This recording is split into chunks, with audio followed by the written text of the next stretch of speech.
اور چاہے ہماری سمجھ میں آئے، یہ عشق کی باتیں، پیار محبت کی باتیں یہ سمجھنے والی نہیں ہوتی، یہ کرنے والی ہوتی. کہ جیسے آپ کو حکم مل گیا 700 دفعہ قرآن پاک میں بتا دیا کہ آپ نے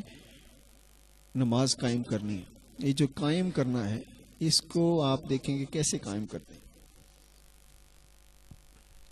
کہ جب ہم نماز کو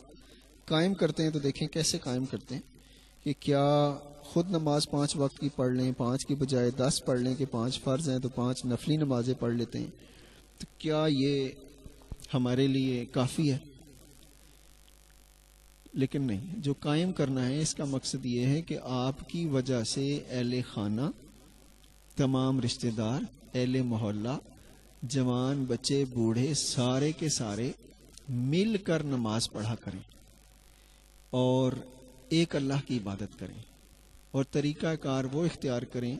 عبادت میں بھی، ریاضت میں بھی، شرافت میں بھی، کردار میں بھی، جو حضور پاک صلی اللہ علیہ وآلہ وسلم نے ہمیں بتایا.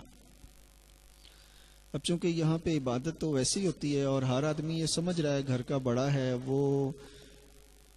اپنی نمازیں پڑھ رہا ہے اور گھر والے نہیں پڑھ رہے، پھر اہل محلہ نہیں پڑھ رہا، تو یہ نماز قائم نہیں ہو رہی. جب تک پوری دنیا کے مسلمان نماز کو قائم نہیں کرتے، نماز کو ادا نہیں کرتے، اس کو قائم کرنا ہم نہیں کہیں گے. تو ابھی آپ کو، مجھے، سب کو بہت زیادہ محنت کرنی ہے، بہت زیادہ محنت کرنی ہے، سب کو دعوت دینی ہے. یہ جو دعوت کا کام ہے اس کو اگر ہم کہیں motivation, there is just one word motivation, اس کے بارے میں ایکسپلینیشن جو یورپ کہتا ہے کہ موٹیویشن ایک انسان کو کتنی مرتبہ دن میں دینی چاہیے. تو انہوں نے کہا کہ جس طرح 3 مرتبہ ہم کھانا کھاتے ہیں، اس طرح ایک ہی بات کے لیے روزانہ ایک شخص کو موٹیویٹ کرنا پڑتا ہے to get the possible positive results. ایک شخص کو ایک کام کے لیے دن میں 3 دفعہ ریمائنڈ کرانا پڑتا ہے، یعنی دعوت دینی پڑتی ہے، بتانا پڑتا ہے، اس کو کہنا پڑتا ہے. اگر آپ نے ایک دن میں 3 دفعہ بتایا تو پھر تو وہ نماز قائم کرے گا. اگر آپ نے ایک دن چھوڑ دیا بیچ میں تو وہ اسی دن سلپ کر جائے گا، نمازیں چھوڑ دے گا. تو یہ جو موٹیویشن ہے، یہ جو میں آپ سے اپنے انداز سے بتاؤں گا کہ موٹیویشن ایک شخص کو دن میں 5 دفعہ ضرورت ہے. اب 5 دفعہ سے مراد کیا ہے کہ جیسے موزن دن میں 5 دفعہ آپ کو دعوت دیتا ہے کہ آؤ کامیابی کی طرف، آؤ فلاح کی طرف، تو یہ موٹیویشن ہے. لیکن اب موٹیویشن کا جو طریقہ رہ گیا کہ وہ دعوت دیتا ہے، لیکن یہ جو مسلمانوں کا رویہ ہے اسپیشلی ان پاکستان، یہ میرے انداز سے تو یہ سارے عاشق ہیں، اور عاشقوں کو سوائے اپنے عشق کے اور کسی بات کی کوئی سمجھ نہیں ہوتی. یعنی جب کوئی شخص کسی سے پیار کر رہا ہوتا ہے اور اس پیار کی جو انتہا ہے وہ عشق کے مقام پر پہنچ چکی ہے، تو پھر اسے لیفٹ رائٹ کچھ سمجھ نہیں آتا، پھر اسے اپنا ہی مقصد، اپنی منزل، اپنی سب کچھ اسے چاہت، وہ جینا مرنا بس ایک. تو جو میں نے آبزرو کیا اس پاکستان کی ٹریڈیشنز کو، ان کے ایٹیچیوڈز کو، یہ سارے عاشق ہیں. یعنی اذان ہو رہی ہے، مؤذن بلا رہا ہے، اس مؤذن کے پاس وقت ہے آپ کو دعوت دینے کا. ایک پروفیسر ہے، ایک ڈاکٹر ہے، ایک انجینئر ہے، اس کے پاس وقت ہی نہیں ہے کہ وہ جو اذان دے رہا ہے اس کا جواب ہی دے دے. یہ ایسے مست ہوا ہے کہ اس کے پاس اس دعوت کا جواب بھی نہیں دے سکتے. جیسے عام طور پہ کہیں سے بھی دعوت ہو تو گورے تو نارملی ہوتا ہے کہ وہ فالو کرتے ہیں، دیکھتے ہیں، پوچھتے ہیں آپ سے کہ will you attend this party اور ناٹ. اور پھر آپ کا بھی اخلاقی فرض ہوتا ہے کہ جب آپ کو دعوت نامہ آیا تو if you are not going to attend that party تو آپ ان سے ریگریٹ کریں گے، I am sorry I can not come. یہاں دعوت 5 ٹائم ہر مسجد میں، ہر محلے میں اذان دی جاتی ہے، اور لوگ جواب تو کیا، وہ جو لوگ مسجد میں جا رہے ہوتے ہیں وہ عادی پلیئرز ہوتے ہیں، عادی ہوتے ہیں اس بات کے کہ اگر وہ نماز نہ پڑھیں تو ان کو سکون نہیں ملتا. تو میں گزارش یہ کروں گا کہ اور اپریشیٹ کروں گا کہ جو لوگ اس بات کو اپنی عادت بنا لیں کہ وہ نماز پڑھے بغیر سوئیں نہیں، نماز پڑھے بغیر کھانا نہ کھائیں. تو جیسے ہم نے کیا اپنی ذات کے لیے کہ ہم صبح کا ناشتہ اس وقت کرتے ہیں جب صبح کی نماز، تلاوت، سارا کام صبح والا مارننگ کا جو لیسن ہے وہ کور کر لیتے ہیں، پھر ناشتہ کرتے ہیں، اور اسی طرح دوپہر کا کھانا ظہر کی نماز پڑھنے کے بعد کھاتے ہیں۔ تو اگر پیرنٹس بھی اس طرح اپنے بچوں کی تربیت کریں کہ پہلے نماز پڑھو، پہلے قرآن پاک کی تلاوت کرو، اور قرآن پاک کی تلاوت جو ہے وہ کم از کم ایک رکوع ایوری ڈے بما ترجمہ، بما تفسیر، اس کے سیاق و سباق کو سمجھ کر آپ پڑھیں گے، تو پھر جب آپ نماز پڑھیں گے یا عربک میں کوئی بات اللہ تعالیٰ سے کریں گے تو آپ کو وہ سمجھ بھی آئے گی کہ میں کیا کہہ رہا ہوں، کیا نہیں کہہ رہا۔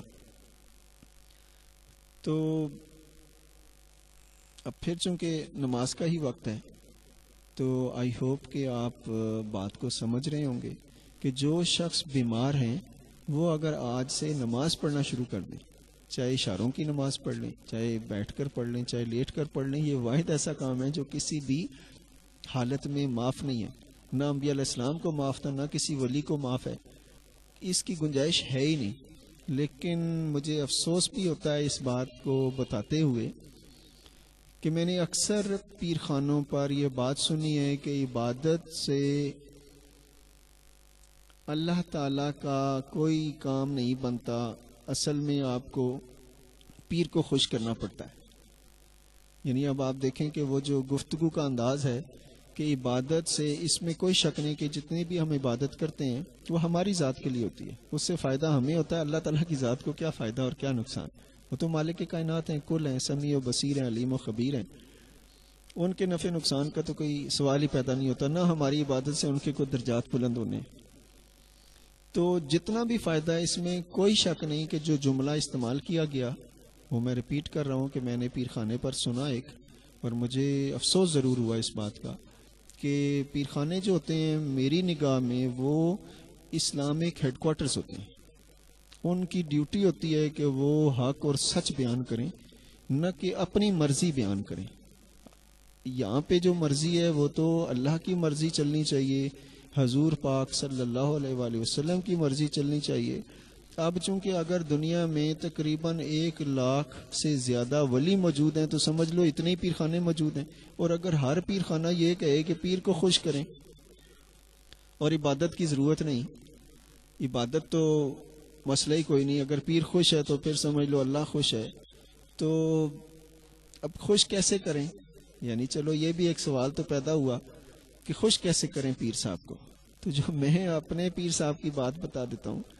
کہ ہم تو جب بھی اپنے پیر صاحب کے پاس حاضر ہوتے، ہمارے پیر صاحب ہمیں دیکھ کر خوش ہوتے، ہم خوش ہوتے تو آپ سرکار بھی خوش ہوتے۔ وہ نہ پیسوں کو دیکھتے تھے، نہ کسی بات کو دیکھتے تھے، اور کبھی انہوں نے یہ نہیں کہا کہ آپ نے نماز نہیں پڑھنی یا عبادت نہیں کرنی۔ ہمیشہ آپ سرکار نے یہی حکم فرمایا کہ جو حضور پاک صلی اللہ علیہ وآلہ وسلم کو پسند ہے وہ آپ پسند کریں، جو حضور پاک صلی اللہ علیہ وآلہ وسلم کو پسند نہیں ہے وہ آپ چھوڑ دیجئے اگر آپ نے اختیار کیا ہوا۔ تو چونکہ یہاں پر جو چینج آئے گی، تبدیلی آئے گی آپ کی زندگی میں، میری زندگی میں، کہ ہم پیر صاحب کے ساتھ مل جاتے ہیں، ان سے بیعت کر لیتے ہیں، ان کو مانتے ہیں، ان کی ایک بھی نہیں مانتے، تو چینج اسی لیے نہ گھروں میں آتا ہے نہ زندگی میں آتا ہے۔ اور جیسے میں راہ پہ تک نہیں ہے، بس ہم چلے جا رہے ہیں کسی منزل کی طرف، انجانے سفر کی طرف، ایک امید کے ساتھ، ایک خوف کے ساتھ، تو اگر آپ بہتر سمجھیں تو پیروں کو خوش کرنے کی ڈیوٹی کے ساتھ ساتھ اللہ سبحانہ و تعالیٰ کی عبادت کو بھی پکڑیں، اور وہ انداز، وہ طور طریقے اپنائیں جو صحابہ کرام رضی اللہ تعالیٰ عنہم اجمعین نے اپنائے۔ اسی لیے تو اللہ سبحانہ و تعالیٰ ان سے راضی ہوئے، اور وہ ہستیاں اللہ سبحانہ و تعالیٰ سے راضی ہو گئی۔ آج ہمیں یہ لگتا ہے کہ ہم سے اللہ تعالیٰ تو راضی ہیں، ہم نعوذ باللہ من ذالک اللہ تعالیٰ سے راضی نہیں لگتے، کہ جو کچھ بھی دنیا میں نعمتیں اللہ نے ہمیں دی ہیں ہم اس کا شکریہ ادا نہیں کرتے۔ تو تمام دوست، اب چونکہ نماز کا وقت ہو ہی چکا ہے تو ہم بھی اپنی نماز پڑھتے ہیں، اور نیا سال آپ کو پھر مبارک ہو۔ چونکہ پتہ نہیں یہ جو میں آپ سے بات کر رہا ہوں یہ کب چینل پر آئے گی، کب آپ دیکھیں گے، تو نئے سال کی خوشی میں جو ہم کر سکتے ہیں، جو ہمیں کرنا چاہیے کہ 2 رکعت نماز نفل روزانہ پڑھا کریں، اس لیے کہ اللہ سبحانہ و تعالیٰ نے ہم پر جو مہربانیاں، عنایتیں، رحمتیں کی، اس میں وہ اور اضافہ فرمائیں۔ تو 2 رکعت نماز نفل جو ہے یہ آج سے سب جو یہ میری ویڈیو دیکھیں گے، اور جیسے میں نے کہا کہ یہ ویڈیو